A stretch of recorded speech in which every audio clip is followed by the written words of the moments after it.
Si vous n'avez jamais vu de zélote dans l'évangile, parce que le véritable zélote, ce n'est pas notre frère Serge. Moi, je suis un premier zélote. Parce que j'ai donné la définition de ces zélotes-là. Nous sommes des hommes qu'on a déjà tués depuis longtemps. Un cadavre qui marche. Parce qu'en réalité, nos vies sont cachées en Christ et Jésus ou dans le lieu céleste. Donc, si tu me touches, je suis un zélote. On n'a pas peur. Toi qui nous as rassemblés, parle-nous, Éternel, et assiste-nous jusqu'à la fin, afin qu'en sortant de cet endroit, que nous portons réellement le fruit digne des enfants de Dieu. Au nom de Jésus-Christ, on a ainsi prié. Amen. Amen. Le Seigneur nous bénisse. Amen. On se salue au nom de Jésus-Christ et nous saluons ceux qui nous suivent dans les réseaux sociaux. Au nom de Jésus, le Seigneur nous bénisse tous. Amen. Alléluia. Amen. Nous sommes dans la joie de se réunir encore aujourd'hui. Amen. Amen. Nous n'allons pas entrer beaucoup en profondeur parce qu'aujourd'hui nous avions réuni après ici. Nous allons juste lire les écrits par rapport à l'enseignement qu'on allait donner. Vous voyez déjà que par rapport au temps de ce que nous allons faire aujourd'hui, on n'aura pas le temps d'introduire l'enseignement qu'on allait prêcher, commencer aujourd'hui par rapport aux Samaritains. Les gens l'appellent les bons Samaritains. On allait parler de cette histoire, mais nous allons les reparler le dimanche prochain, que nous soyons là nombreux pour écouter de quoi est-ce qu'il s'agissait par rapport aux Samaritains. On l'appelle les bons Samaritains, mais en réalité, dans la Bible, on n'a pas vu les bons, on a vu les Samaritains. Un homme qui descendait, vous voyez, de Jérusalem, vous savez bien cette histoire, mais nous allons décortiquer cela le dimanche prochain. Amen. Pour le moment, aujourd'hui, juste une exhortation. Allons dans le livre des Galates, chapitre 6, le verset 7 jusqu'à 10. Papa Mba qui est avec nous aujourd'hui, nous sommes dans la joie. Amen. Galates, chapitre 6, le verset 7.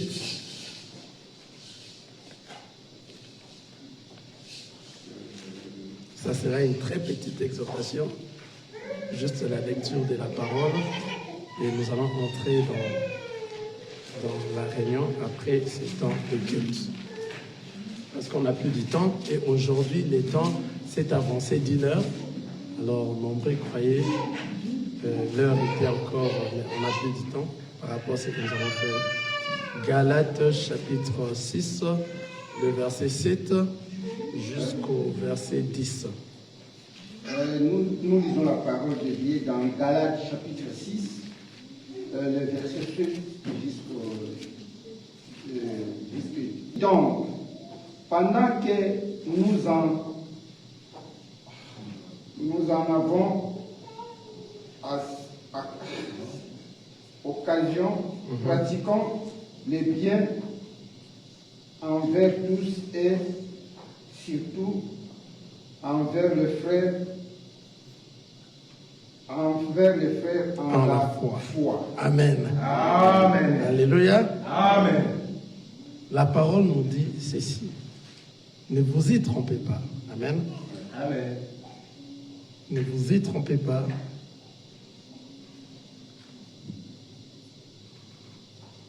On ne se manque pas de Dieu. Ce qu'un homme aura sémé, il les moissonnera aussi. Celui qui sème pour sa chair moissonnera de la chair la corruption. Mais celui qui sème pour l'esprit moissonnera de l'esprit la vie éternelle. Ne nous lassons pas de faire le bien, car nous moissonnerons au temps convenable si nous ne nous relâchons pas. Amen. Amen.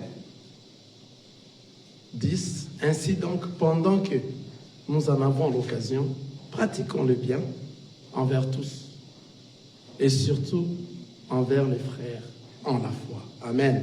Amen. Cette parole, souvent le monde dit, c'est les karmas. Alléluia. Amen.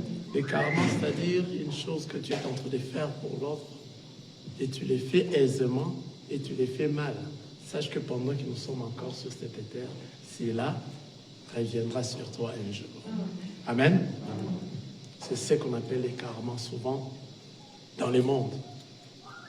Mais nous, étant enfants de Dieu, nous savons, même si cela n'était pas revenu maintenant sur cette terre, parce que nombreux ont fait des choses mauvaises, nombreux des riches, des millionnaires, ils ont fait des choses, d'autres présidents, des anciennes, vous savez, surtout en RDC, ils ont fait des mauvaises choses.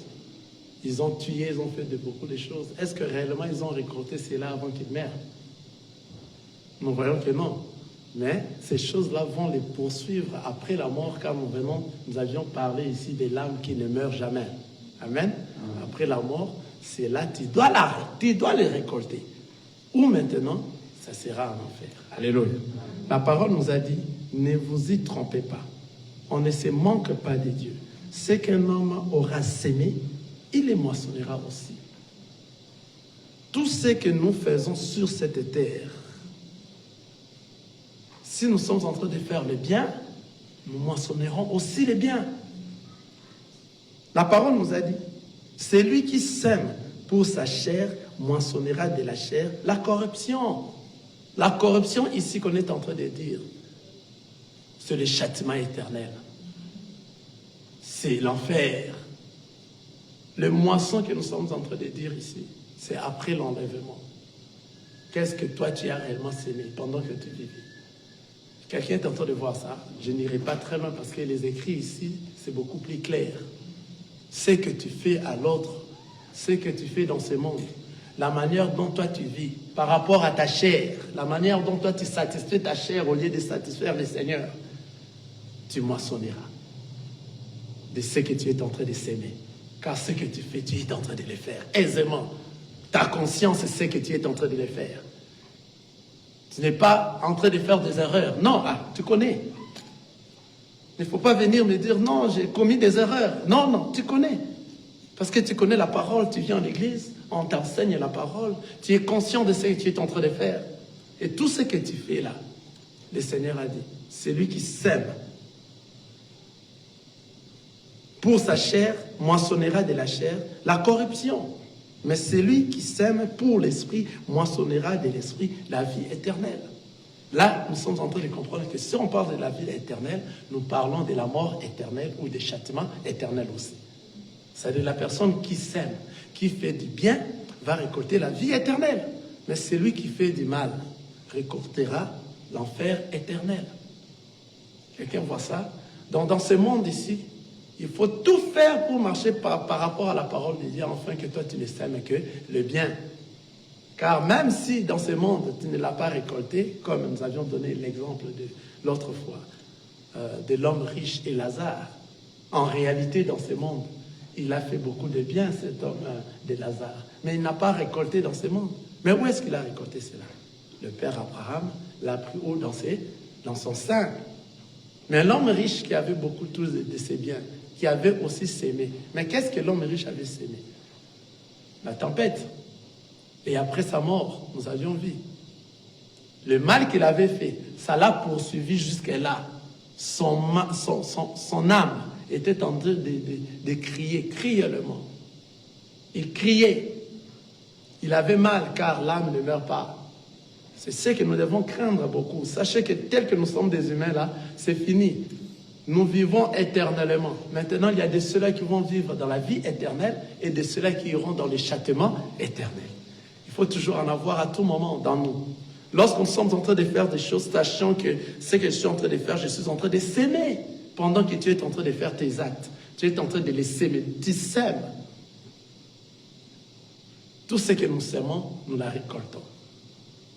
Mais comment est-ce que tu dois les récolter? La parole nous dit, ne nous lançons pas de faire le bien, car nous moissonnerons au temps convenable si nous ne nous relâchons pas. Si on parle de ne nous lançons pas, c'est-à-dire ne nous fatiguons pas. Vous comprenez cela? Ne nous fatiguons pas de faire le bien. Toi qui fais le bien, continue à le faire le bien. Continue à marcher à la crainte de la parole du Seigneur.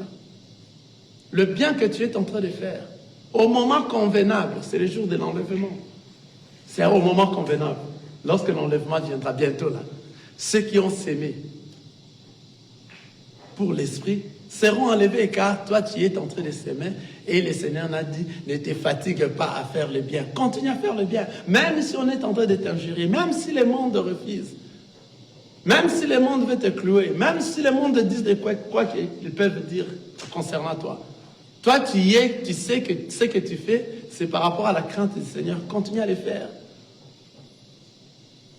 Mais toi qui sèmes de la chair, toi qui continues à la vie que toi tu as, on a beaucoup parlé de ces choses ici, car ici on parle que de ça. Ici on parle que de ça.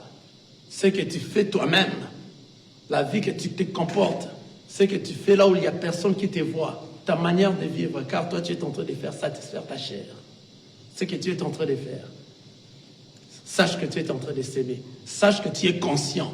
Toi-même tu sais ce que je suis en train de faire. Je mérite l'enfer. Tu connais. Ce n'est pas une erreur que je suis en train de commettre des erreurs. Nous sommes tous interpellés.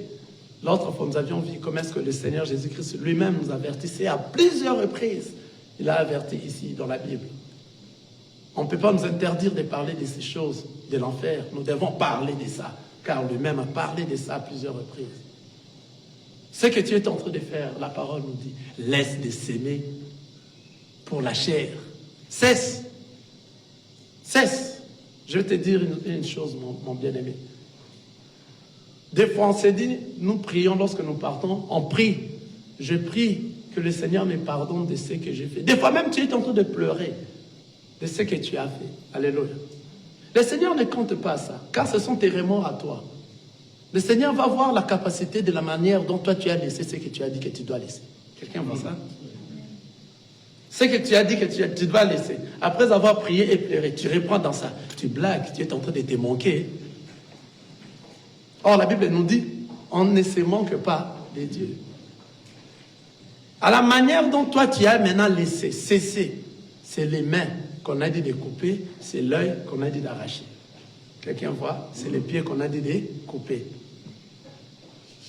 Lorsque toi tu laisses à faire ça, et que tu as demandé auprès du Seigneur, tu as aussi pleuré. Le Seigneur a exaucé ta prière parce que tu as demandé pardon. Tu es redevenu saine. Ne reprends plus ce que tu as demandé pardon. Comment tu reprends dans ça? Si tu reprends dans ça, tu es en train de se manquer de Dieu. Tu te manques de lui. Tu peux revenir prier et en pleurant à tout moment et à chaque jour, le jour de l'enlèvement, tu vas rester. Tu vas dire, mais Seigneur, je viens de prier ici et j'ai demandé déjà pardon. Comment je suis resté? Non, toi, le Seigneur te connaît mieux que toi-même. Tu ne demandais pas pardon. Toi, tu t'as misé de lui. Tu as bien voulu que le Seigneur sache que tu venais aussi prier pour ça. En réalité, tu faisais de la plaisanterie. De la plaisanterie. Parce que tu ne cessais pas ce que toi tu faisais d'habitude.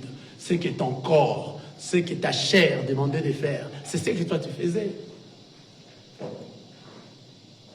Tu suis ce que ton cœur te dit de faire. Parce que tu es encore un jeune homme. Or, les vieillards ne suivent pas ce que le cœur leur dit de faire, car ils ne voient plus. Ils ont besoin de quelqu'un pour leur tenir à la main, afin de leur tirer à des endroits où lui ne veut pas aller. Quelqu'un voit ça? Amen. Cette personne-là, c'est le Seigneur Jésus. Laissons-nous être tirés par le Seigneur Jésus. En fait, il nous amène dans des endroits que nous ne savons pas, où nous ne voulons pas aller. Mais comme lui connaît ces endroits, il connaît qu'il doit nous amener dans un endroit où il nous avait promis la vie éternelle. Laissons-nous conduire par le Seigneur Jésus-Christ. Soyez des vieillards qui sont fatigués, qui n'arrivent plus à marcher. Ils ont besoin d'une canne. En fait, c'est que leur soutiennent dans leur marche. En réalité, c'est canne. Quelqu'un voit ça? Tu dois les faire là. Sache que pendant que tu pleures, tu fais des aventures. Lorsque tu ne veux pas les quitter, tu es en train de faire des humours. Tu es un artiste de théâtre. Tu es là, tu pries là, à genoux, et puis tu pleures. Et après, un instant après la prière, tu répètes la même chose. Et tu le répètes encore à plusieurs reprises. Et tu dis que le Seigneur t'a pardonné. Non, ta prière est partie comme ça. Ce n'est pas exaucé. Parce que ce que tu fais, tu continues à le faire. Et tu commences maintenant à te manquer du Seigneur, qu'à tout moment tu vas venir auprès de lui, il fera quoi? Il va te pardonner. C'est ce que toi tu crois.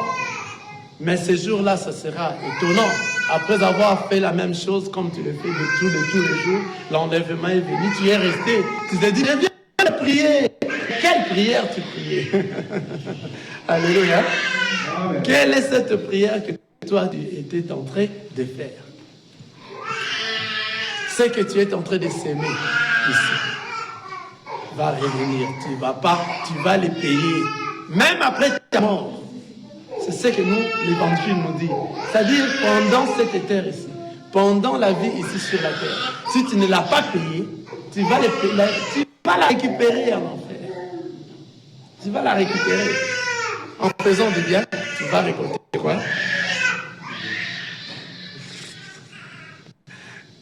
Soyons calmes, amen. Soyons calmes, il ne faut pas s'énerver, c'est le bébé, les enfants, c'est comme ça. C'est comme ça que nous sommes grandis aussi. Il n'y a pas un problème. Dans l'assemblée, il y a aussi des enfants. Et ils vont grandir comme ça, dans la parole. Et puis, c'est ce que je suis en train de dire. Soyons ceux qui sont réellement des vieillards, qui n'arrivent plus à marcher. On n'arrive plus à voir, nos yeux ne voient plus. On n'arrive plus à parler. Et la personne qui va nous conduire, c'est le Seigneur Jésus-Christ. C'est ainsi que nous allons voir sa gloire. Ainsi donc, le verset 10. Pendant que nous en avons l'occasion, pratiquons le bien envers tous et surtout envers les frères en la foi. Pendant que nous avons l'occasion. Quand est-ce que nous avons l'occasion? C'est lorsque nous vivons. C'est lorsque nous avions la vie ici, mon bien-aimé. C'est lorsque toi et moi, nous vivons. C'est pendant que nous avions l'occasion de faire le bien. Ah, si toi-même tu t'es décidé de faire du mal, continue à faire ce que tu es en train de faire. Sache que l'œil du Seigneur te voit. Nous, les hommes, nous sommes des hommes. On ne saura pas te voir ce que tu fais. Tu peux commencer à bonnier ici. Parce que nous ne savons rien de ce que toi tu as fait. Mais le Seigneur qui t'a vu dans l'obscurité pendant que tu faisais cela, il te connaît. Et il te dit, je te laisse encore cette occasion. Pendant que tu as cette occasion. Change. Change. Le ciel a besoin de nous. Le ciel a besoin de toi. Si longtemps tu t'es réveillé le matin, tu es à bonne santé, tous les membres de ton corps fonctionnent convenablement bien, sache que le Seigneur t'a déjà pardonné de tous les mal que tu as fait. Il t'a donné une seconde chance. À toi maintenant d'entrer dans le jeu. Entre dans le jeu. Comprends que maintenant je me suis réveillé, waouh, nombreux de ceux à qui nous sommes endormis hier, il y a de ceux-là qui ne se sont pas réveillés le matin. Mais toi tu t'es réveillé. Directement. Comprends. Hein, comme dit les Quinois. Comprendre que le Seigneur t'a donné une autre chance, afin que tu arrives à profiter. Il t'a donné une occasion, pendant que tu vis, de changer. Il connaît ce que tu fais, il connaît que tu es à côté. Mais il te dit, non, je te laisse l'occasion. Afin que tu changes pendant que tu vis. Après la mort, il n'y aura plus ces occasions ici, mes bien-aimés. Après la mort, il n'y aura plus ces occasions que le Seigneur nous a données. C'est fini. C'est fini.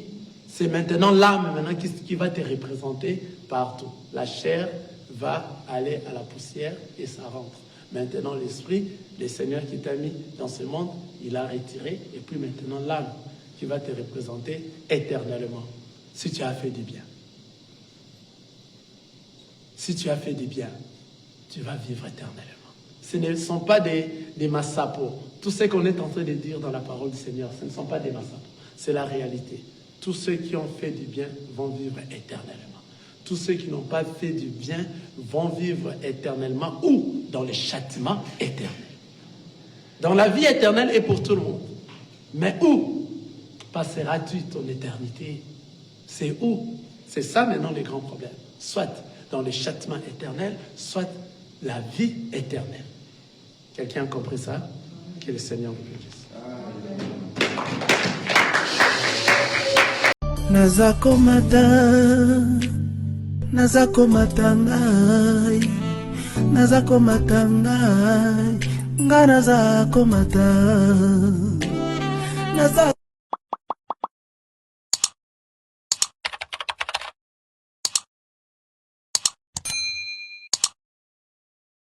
Nous vous aimons par la grâce de Dieu.